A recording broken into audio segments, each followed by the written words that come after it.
Hey everyone, my name is Alex Saharikis. I'm here today with Dr. Bogner and Marissa, who's graciously offered to join us and share her journey and experiences with the microbiome intervention and also the ThyroGuard lotion. And really appreciate her taking the time out of her day to share this information for some other parents and just hear her story because it's just so interesting, and I think that we can all learn and benefit from that. So thanks so much, Marissa. Really appreciate it. I am really happy to be here and I appreciate you giving me the opportunity to share my story. Yeah, thanks, Marissa. I know you're in the beautiful state of Michigan, like me. Yes. Just for the audience to give a little background, I think we got engaged, or I got engaged, or first met you in late 23, and Mhm. you met Alex before me, and Yes. you are experienced nurse. You, I think, mentioned that you're in your ninth year working for a physician organization, managing chronic difficult conditions. So you're very much aware of the healthcare system, how it works. Yes. Know your son, Matthew, who's 7 now, correct? Correct. And Matt, your husband, and that he was diagnosed at the hospital that I worked at for a decade at Beaumont, right? Correct. At the age of 3. Yep. And so, yeah, we want to give you the floor, tell your story, and let us know what happened. And, maybe at the end, we'll ask you some questions and we'll go from there. Sure. Sounds good. So I think things kind of started before I got pregnant with Matthew. Um, I have PCOS and was pregnant with twins and I lost one twin. And then like 2 or 3 weeks later, I lost my other twin in first trimester. So when I went to, I did a DNC because they said I was a higher risk of bleeding. Luckily, the provider, I adore him, trusted his gut because one OB said no need to investigate. And he said it just seemed very odd that one twin passed and then the other shortly thereafter. Said that wasn't typical. So when he decided to do a bunch of blood testing, came back that I was hypercoagulable. So I have elevated factor 5, 7, 9, 11, and elevated pi. So I coagulate very easily. Thank goodness I never took birth control because I probably would have had a clot for sure. Um, so with that, I was placed on Lovenox before I even tried to get pregnant again. So Lovenox was what I used throughout, preconception, conception, my entire pregnancy through my 36th week. And then I switched me over to heparin, which I did have to find and get was the preservative-free heparin. So once I got pregnant with Matthew, yay, I was considered high risk. They had me on metformin for my PCOS, just to help with the insulin sensitivity. Things went well. I mean, everything progressed well. I did have to take progesterone, vaginal progesterone, to maintain the first trimester. It was, that happened with my twins. It would just drop, which I think is a PCOS hormone imbalance issue. Things were going great. I think it was halfway through my second trimester, they tested me for ureaplasm and I came back positive. And so they had told me that they were concerned that, people could miscarry, a little bit later on than where I was. And so, of course, I had went through a twin loss and I was whatever needed to happen so I could have a happy, healthy baby. So I did 2 rounds of azithromycin because I came back positive after the first round. They treated my husband as well. After I did the second round, I was still positive and I was like, I don't want to do any more antibiotics. And they said, well, we'll just keep an eye on you. Progressed. The rest of the pregnancy went well until I would say about 36, 37 weeks. I started having low amniotic fluid. And so I was hydrating as much as I could. I was doing everything possible to increase my fluid levels and it wasn't happening. So at 39 weeks, they decided to induce me. So I think I was induced 38 and 6 days or 37 and 6 days. And then I 38 and 6 days and I had him on exactly 39 weeks.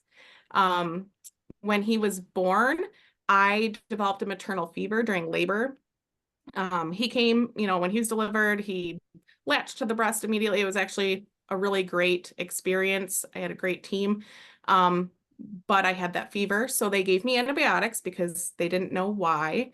Now, fast forwarding a little bit, I looked at the pathology of my placenta, and it turned out that thank God they had induced me. There was an inflammation in my placenta and showed some infection. And so I probably needed the antibiotics, but nothing was done for Matthew, thank goodness. When he was born, he was only given vitamin K. I didn't do any other intervention. I didn't do the eye ointment. I didn't do I didn't do Hep B. Once we brought him home, he actually did well until I would say about 4 weeks. And then it turned out that I had skim breast milk. We just couldn't get the hind fat, so he was losing weight, wasn't gaining weight, losing weight a lot. Ended up having to supplement with formula. So we did I think it was Enfamil Gentle Ease because he had a lot of gas issues once we switched over. And then he developed acid reflux. So we did Zantac because if not, he was having silent reflux, so he would stop breathing. It was so scary. I feel like I didn't sleep for the first 8 months of his life because of that, but the Zantac did help. I mean, then he could lay flat and it would be fine. He did not stop needing Zantac until he could walk. Otherwise, he would vomit, spit up any of his formula. Food he did okay with, but food under 1 is just for fun. So it was just him exploring food at that point. But we were able to stop at 12 months once he was rocking and rolling and running around. Developmentally, he developed normally. He said mama at 6 months, dad at, I think it was sissy at 9 months, very clearly. And then dad, I think, was 10 months. He did have other words. And his gross motor, I mean, he crawled at 5 months, started walking the couches at 7 months, was walking behind toys at 9 months. And then he started running at 11 months. So everything, I had no idea. The only thing I can think back, my husband and I were talking about this, is he hated to wear clothes. And he was always very warm, which my husband's the same way, but he did not like clothes. So if you saw any of Matthew's pictures growing up, he did not wear clothes. But that didn't start, I would say, until about 6 to 8 months. When he really started to hate having clothing on his skin. Aside from that, kind of fast forwarding, he's doing well, he's pointing, he was clapping, but it was inconsistent. But at the time, we're sharing this with the pediatrician, no issues, no concerns. We get to 18-month appointment, which we didn't vaccinate at all during that time, but started to notice that he's only got 20, I don't remember exactly. I think it was 20 words, 18 words, something like that at 18 months. And so I expressed concern, he understands me, but I don't know what's going on here. By 24 months, he completely regressed and had 0 words. So he went from saying mama, dada, sissy, he would say cat because we had some cats. He would say go if he wanted to go somewhere. All of those things just stopped abruptly. During that first 12 months, he had 1 round of antibiotics. Between there, he would get, he had an ear infection. And at 18 months, he had another ear infection, and we were flying, so we treated with antibiotics. Do you remember, Marissa, sorry to interrupt, do you remember which antibiotics you received for those? Ooh, I feel like it was amoxicillin was the first antibiotic he ever had. I'm pretty sure. Wasn't Augmentin with it, just amoxicillin? I think it was just amoxicillin. And then I think the next time we had antibiotics, I think we had to do 2 different ones. And I think it was the Augmentin, and then we did Ceftonir. Yeah. And then after that, it felt like he was just slipping farther and farther away into his own world. I mean, he's very affectionate. He always has been, but he just seemed like he was in a fog. And so this was coming into 2020. Right before that, we were in speech therapy. So our pediatrician, I had to fight her at 18, what was it? 2.5. So he was 2.5. And I was like, look, I want speech therapy. What is wrong here? No one could tell me anything. I had a terrible experience with one of the local, speech therapy places, and they didn't tell me, they did a milestone checklist, but they did not tell me that they felt that there was any red flags. And so we went through 6 months, and about a week before, speech therapy turns chronic, and if you don't have a diagnosis, you'll have to pay in full. They told me a week before. I had no discharge plans because it was just going to leave us high and dry. And at that point, I said, do you think my son's autistic? And they can't diagnose and they can't say, but she's like, there's definitely some red flags.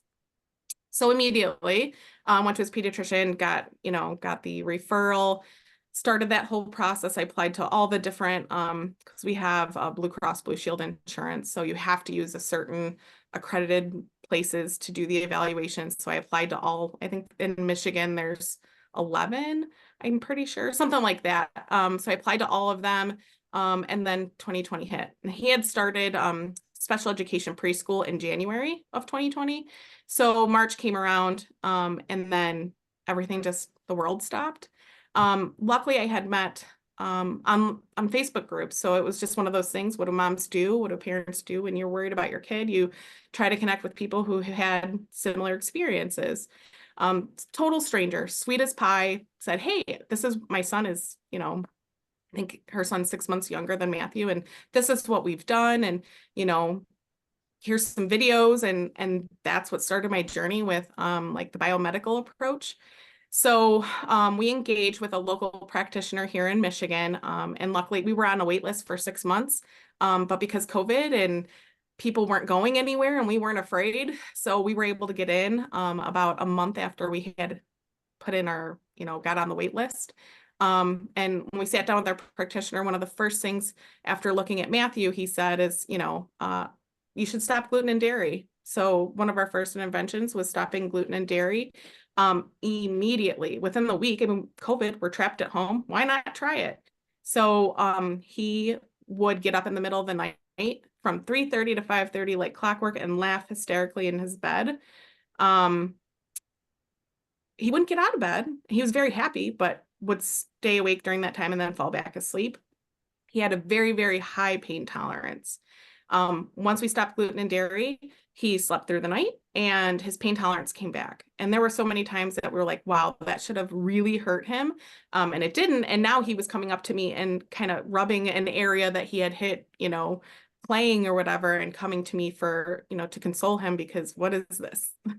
I remember when he was teething, I never had to give him anything. He didn't really experience pain from teething looking back.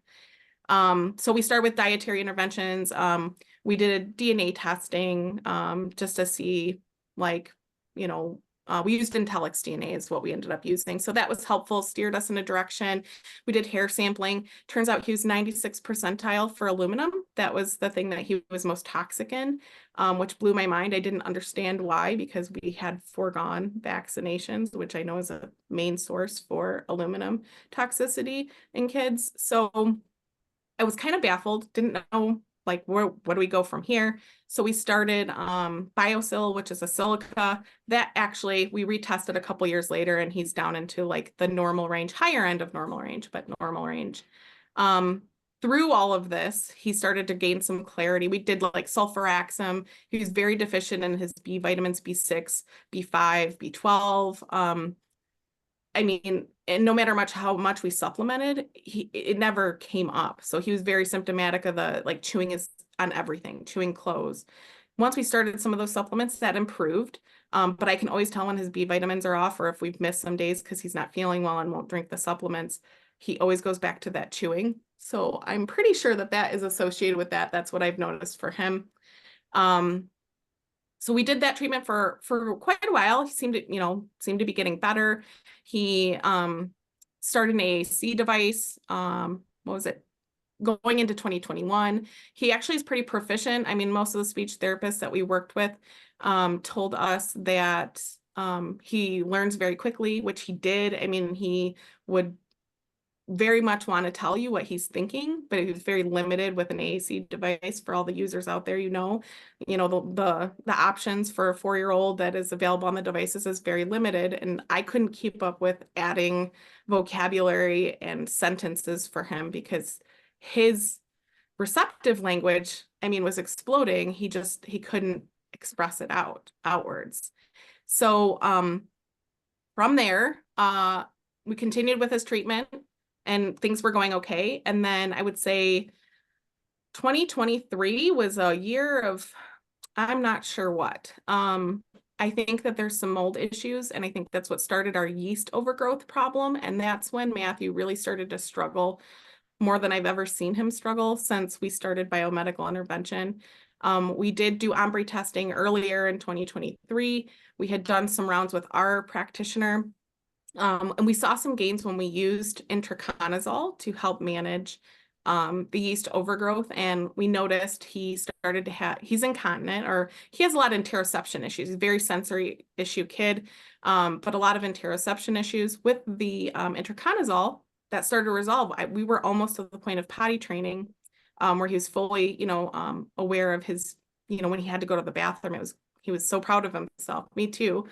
But then I would say, I don't know what happened. It was almost like the intraconazole just wasn't working as well. And so we took a break, just to see, as we were doing some of the supplements that we were recommended through OMBRE gut biome testing.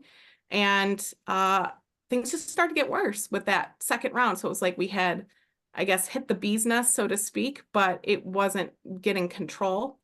And so that kind of led me down this path of finding Alex. So through lots of various groups, he had commented on one of my comments in the group, and he said, oh, my recommendations, you need to work with me to get the most, the best for the best results. And so now we're approaching October. So I had sent off and we were due for a test. So we stopped all treatment, supplements and everything that was supporting his biome in September. It was like September 1st. And by October, so a whole month had went by, Matthew was experiencing, he's such a happy guy, so unhappy, screaming, pinching, and he's never been aggressive. But he was pinching, he couldn't regulate himself. So he was spending all of his energy just to be able to feel his body in space. He's very much a deep pressure kid. It helps regulate him. He was just so overwhelmed by the smallest things. We couldn't, we're campers. We go all over and do lots of fun things. But he couldn't even enjoy those things. We were really getting stuck in the home. Going to school was incredibly difficult. We were at one point, right before Alex had interpreted our biome test in October, he'd be screaming in the parking lot for 10 minutes before I could even try to get him to the door.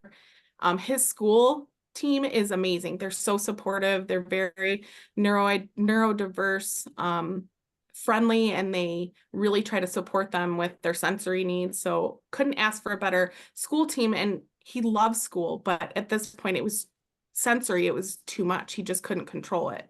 So, I am at my wit's end. My husband is at our wit's end. We don't know how to help him. Luckily, Alex had interpreted our testing, and that was right as Research Elements and ThyroGuard was really hitting the market for everyone to get. So I remember the day exactly. It was March 18th. We went to our practitioner, and he had given us a free sample of the ThyroGuard because I was like, I brought it to him. I'm like, I really want to try this. What are your thoughts? Matthew does not have any motility issues. That is one blessing that we've had through all of this. He has zero motility issues. He's always been regular. There's no slow transit issues. I mean, if I give him something, that has some kind of food dye in it, I mean, you can tell he's had that. It moves pretty quickly. So, when we started the ThyroGuard within 2 doses, so I gave it to him before bed. And then the next morning I gave it to him before school and took him to school. And we only spent 5 minutes in the parking lot screaming. And I didn't hear him screaming going all the way down the hall, which is a mortifying feeling to know that your child is struggling so much as you're walking away from school. I mean, I'm in the parking lot, he's in the building, and I can hear him screaming. But it was halved. The time was halved. He didn't fight me to get dressed. I mean, there was still a fight, but I mean, it wasn't where it was like, we're going to be late because it's taking us 40 minutes to get dressed. I mean, that's where we were before we started everything.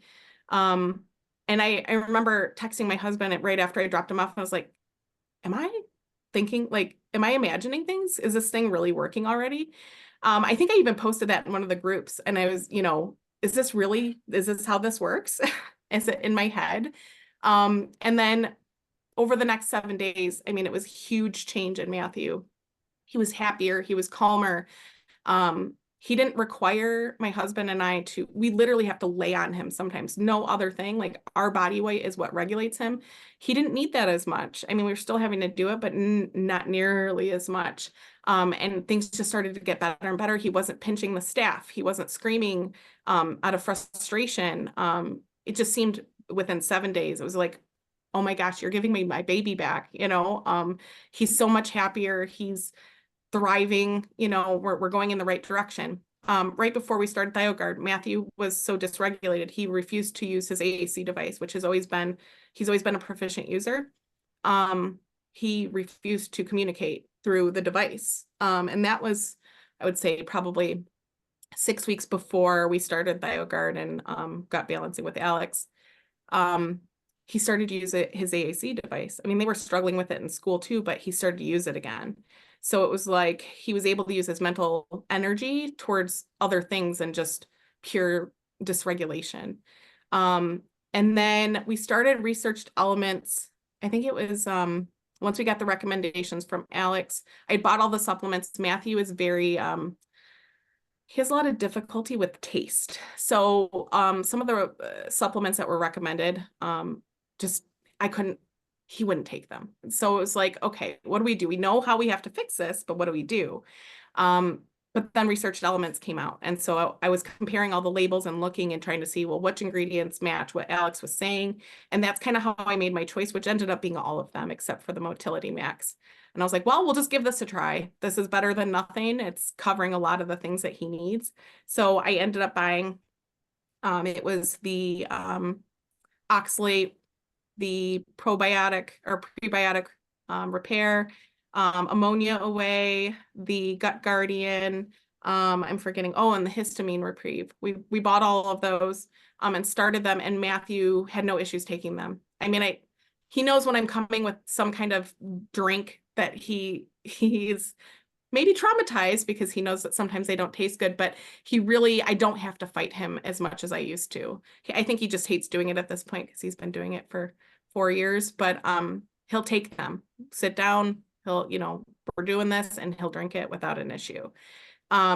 During that time, the explosion of everything, he had perineal rash, he had from yeast that went away without any kind of additional intervention. We hadn't been using intraconazole, so we had stopped that in September.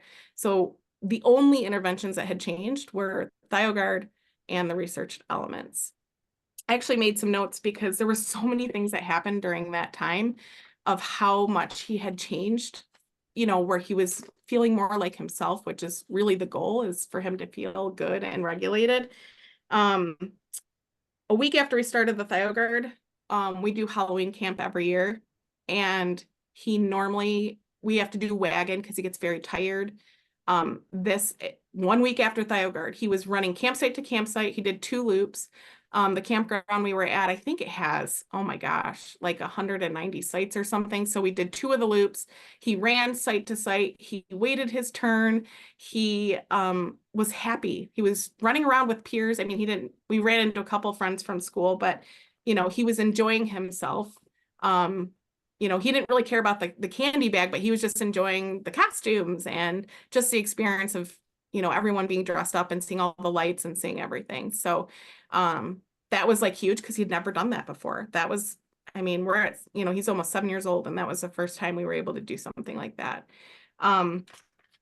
He did get, so one notable thing, he did get the red bumps, because I saw that in the groups. Somebody had noted that, and then I had spoke with you, Alex, about that. And he did get red bumps everywhere, all over his body. I think they started to appear about 2 weeks after we started. Everywhere that we did not apply the lotion, which we were doing over the kidneys and down the spine, is where we were applying the lotion originally. So he started getting these red bumps, and he was having a lot of facial tics when we had initiated the lotion. Tics went away, the rash showed up. And then when I talked to Alex, he said he was detoxifying. So Matthew is totally one of those kids who have the oxidized glutathione, because not only that, but his immune system improved tenfold. Matthew would easily get sick. I mean, he could fight it off, but he would get anything that came through the classroom or exposed to, he was getting it. And it was like mid-November, his whole class was out. His whole special education classroom was out. So, I mean, it's a smaller classroom, but nonetheless, I think it was 4 or 5 kids total. And he was the only kid for like 3 days. So he had all his teachers, the paras, because of this illness that had blown through, and he did not get it. So that was like, and then I asked, I was like, is this a benefit of the ThioGuard? Like, is this really happening? Because normally he gets everything. Turns out he has fought anything he's come down with. I mean, it comes and goes, clears within 24 to 48 hours if he does get something. It's been pretty amazing to see that as well. I know that his immune system is robust now, and I know that he's able to detoxify. I'd love to see. I don't know how that would work. I would ask you guys. I'd love to see like what he's been able to detoxify over this time. Like what has this really done? I'd love to know. Because facial tics have always been associated with heavy metal, which we've had heavy metal issues all along since we started our biomedical journey, but those have completely stopped and not returned. So curious, but major benefit. So I ended up talking with Dr. Bogner and Alex about all of these things, and I was able to try the ThioGuard B12 lotion, just to give that a whirl to see if that would help. Matthew, historically, we had tried B12 shots, and he did amazing with them. The problem was the actual injection. No matter what I used, lidocaine, it didn't matter. The actual shot was so traumatic for him, and he was so sensitive to the pain of the needle.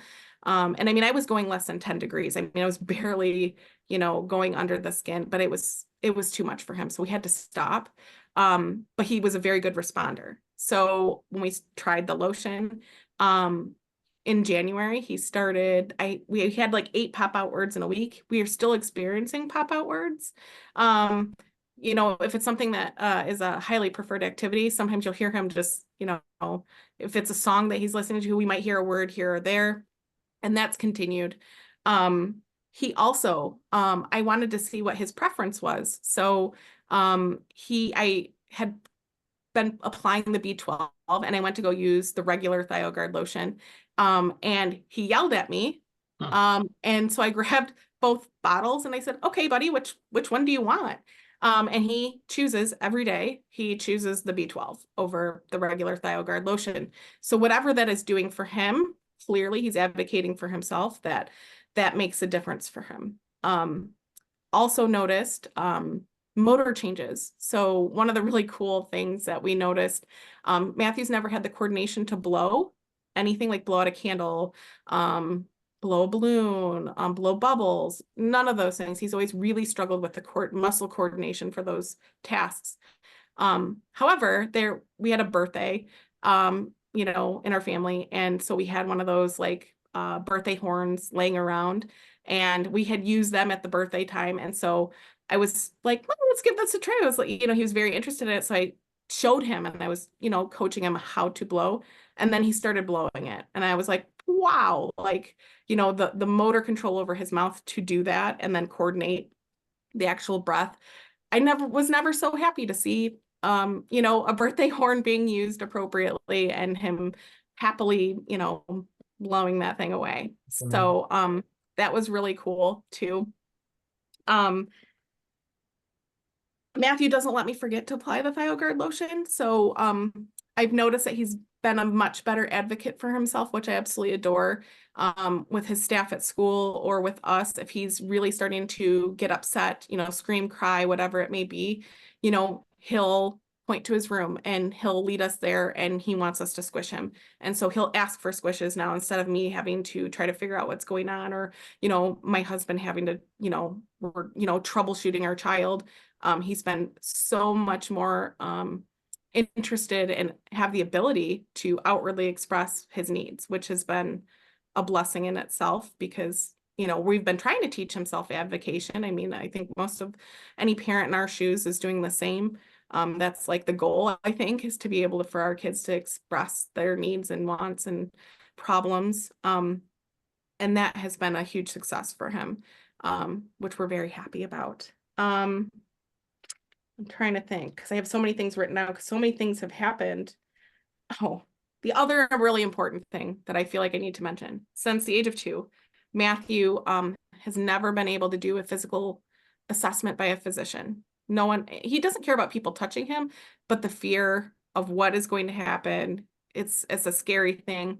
We had our genetics appointment very shortly after we had started all treatment with Alex and the research elements and the ThioGuard, and he had a full physical assessment, and no one can touch his ears, and he even allowed them to, with we kind of showed him what the expectation was, and we didn't have to hold him down or try to do any of those things, and I really don't like doing that.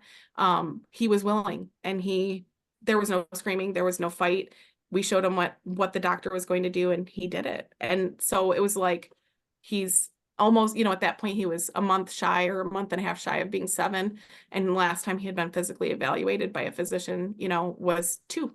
So just across the board improvements everywhere.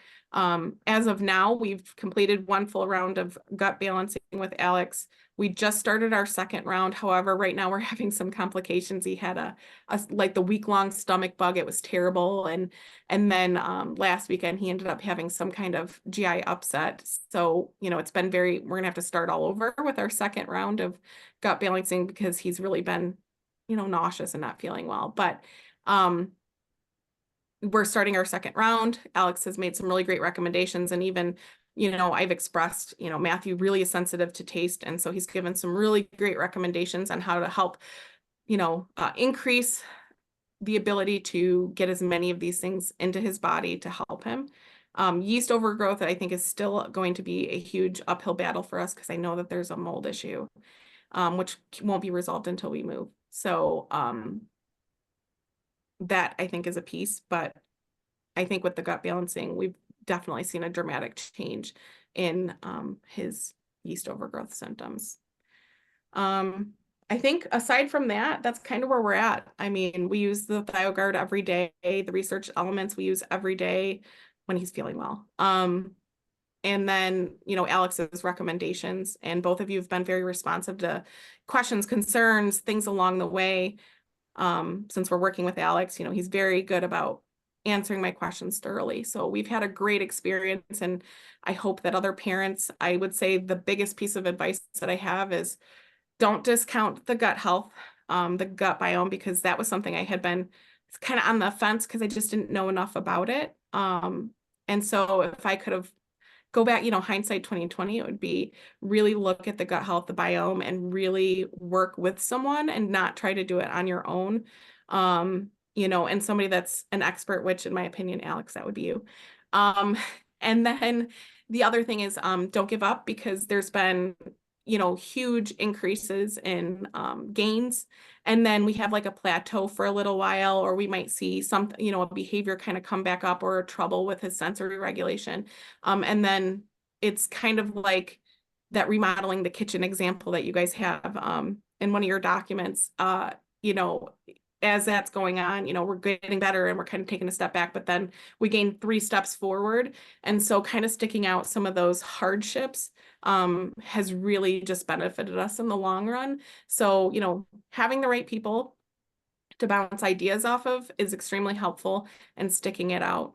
And that has been, probably the thing that has helped us the most. And out of all of the treatments we've done, gut balancing has been the thing that has been the most fruitful, which is in conjunction with ThioGuard, the gut balancing, the research elements, because the research elements taste delicious. I try everything I give to Matthew. Just so I know, does it make my stomach hurt? I mean, I think I know a lot of parents that do that as well. Ammonia whey is my favorite taste. It's very, it tastes like Kool-Aid. It's very good.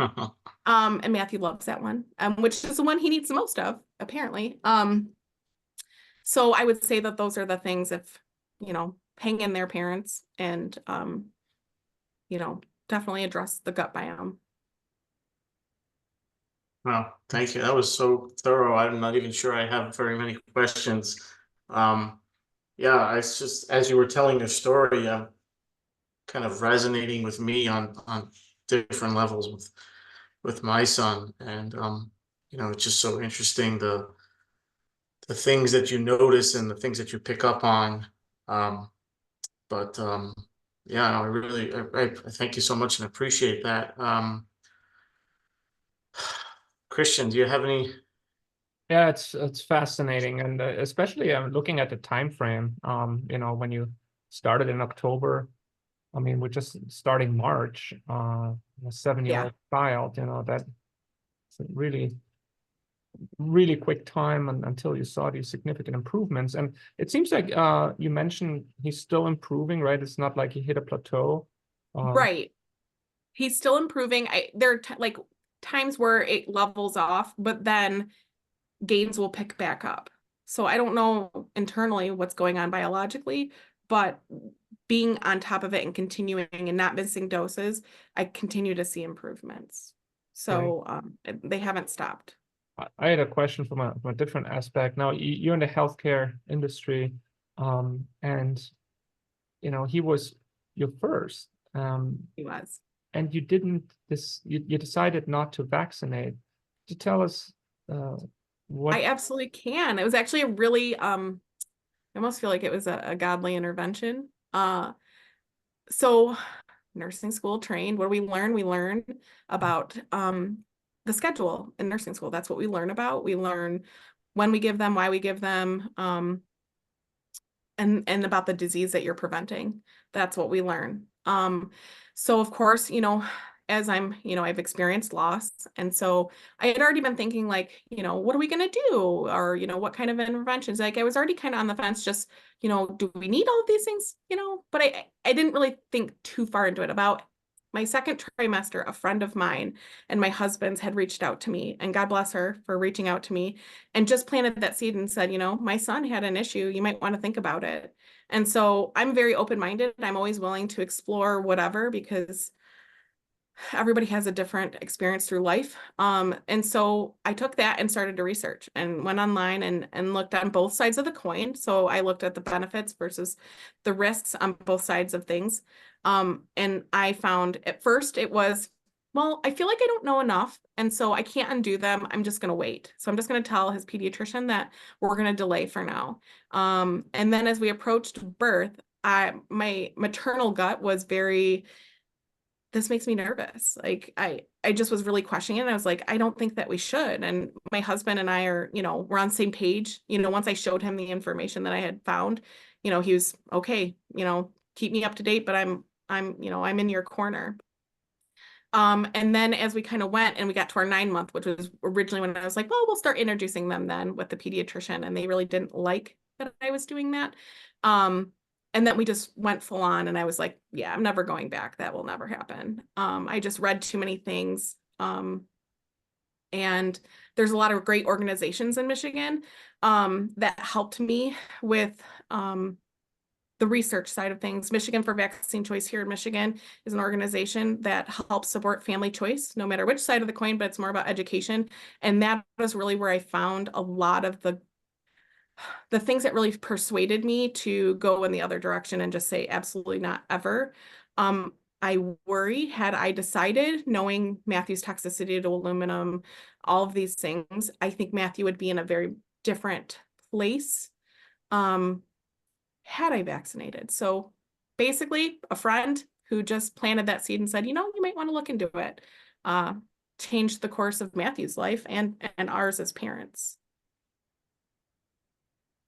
Wow. For anybody that wonders what Michigan for Vaccine Choice is, I use them pretty much every year for my kids. So it's an organization that gives you guidelines, or basically tells you what you can do if you don't want to vaccinate your children.